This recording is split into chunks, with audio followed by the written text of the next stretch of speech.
Badan POM menemukan kopi berbahan kimia berbahaya dengan izin edar palsu.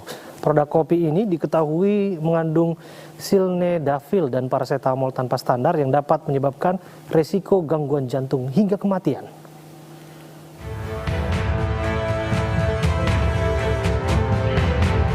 Badan Pengawas Obat dan Makanan melakukan operasi penindakan terhadap jaringan makanan ilegal. Sejumlah produk jamu dan minuman kemasan berbahaya berhasil disita. Salah satunya adalah produk kopi Viagra yang mengandung sildenafil, yakni obat disfungsi ereksi atau impotensi pada pria. Diketahui produk kopi Viagra tersebut menggunakan label dan izin BPOM palsu. Produk kopi tersebut beredar di wilayah Bogor dan Bandung.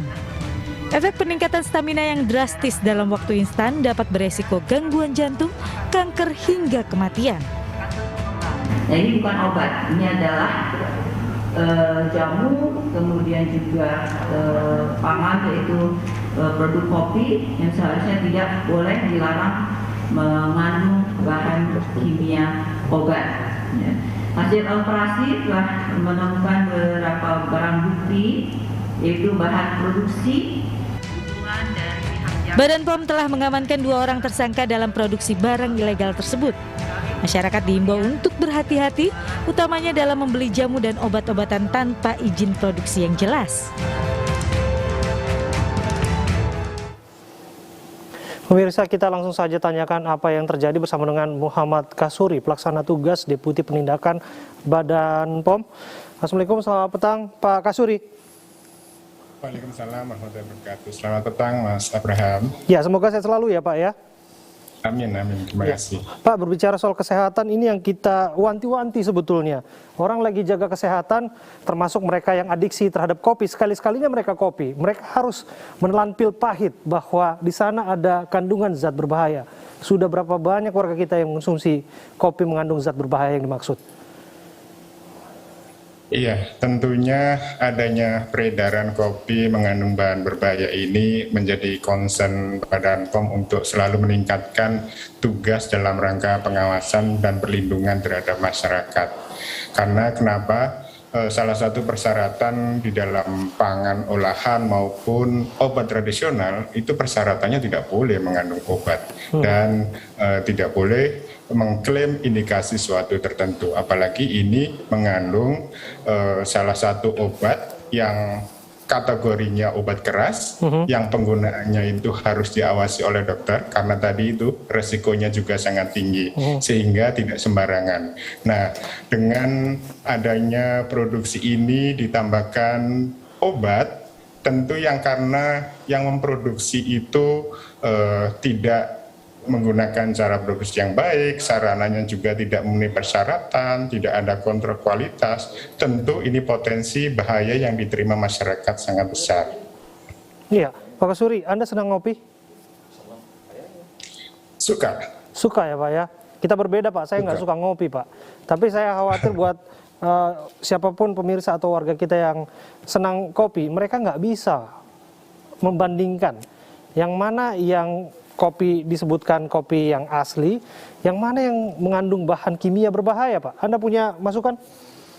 Iya, tentunya masyarakat bisa membedakan ya. Yang pertama kaitannya dengan kopi yang disinyalir mengandung bahan berbahaya ini dari segi harga sudah sangat berbeda jauh. Kalau kopi biasa satu saset itu rata-rata berapa sih? Tapi kalau yang diklaim dengan khasiat tertentu ini harganya luar biasa. Itu yang pertama.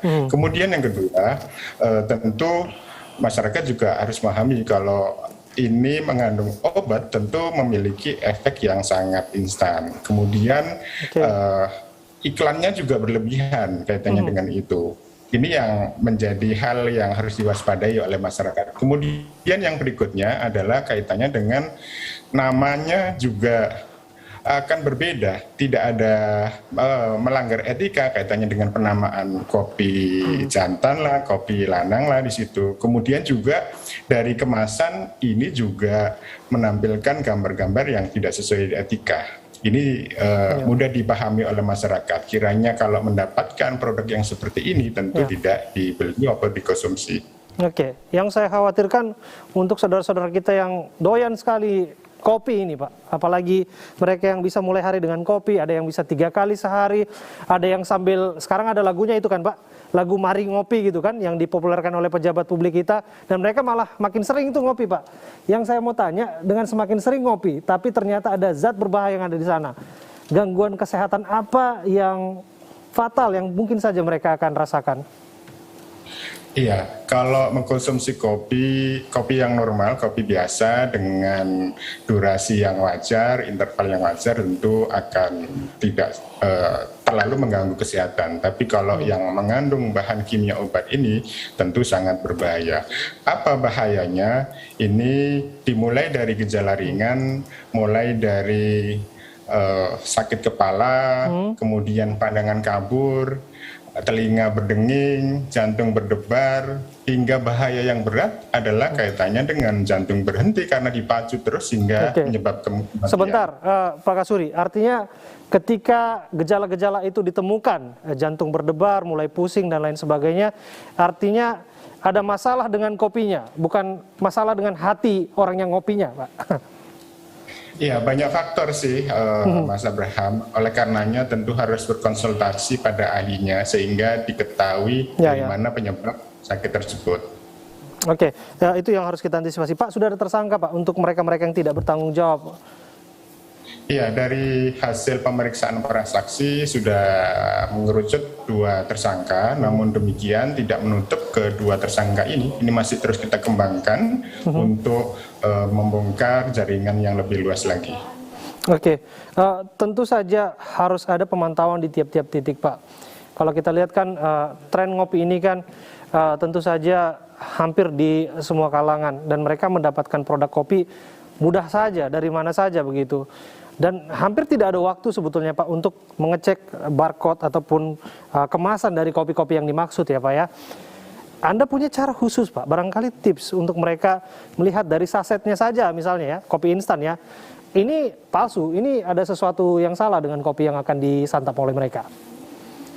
Ya Mas Abraham, tadi yang di awal sudah saya sampaikan kaitannya dengan ciri-ciri kopi yang tidak memenuhi ketentuan tadi. Nama produk tersebut atau mereknya itu tidak sesuai etika. Demikian pula ada gambar-gambar tertentu yang tidak sesuai etika juga. Harganya juga lebih mahal dibanding dengan harga yang biasa. Nah tentunya ini menjadi patokan utama bagi para konsumen untuk membeli kopi. Iya. Jadi yang diiming-imingi atau yang barangkali sengaja mengetahui atau tidak sengaja mengetahuinya sebaiknya tidak. Sebaiknya ada yang salah dengan kopi itu, ada disebutkan kopi ini mengandung energi dan lain sebagainya, sebaiknya dihentikan. Begitu ya, saran Pak Kasuri ya? Iya, betul. Minimal bagi pribadi masing-masing untuk berhenti tidak mengkonsumsi, membeli atau meminumnya. Kemudian juga memberitahu minimal pada keluarganya supaya memahami ini, kemudian ke teman-temannya, ke sanak familinya, dan partisipasi yang ketiga tentunya berharap bisa melaporkan ke kami untuk kita tindak lanjuti. Terima kasih Pak Muhammad Kasuri, Pelaksana Tugas Deputi Penindakan Badan POM sudah hadir bersama kami.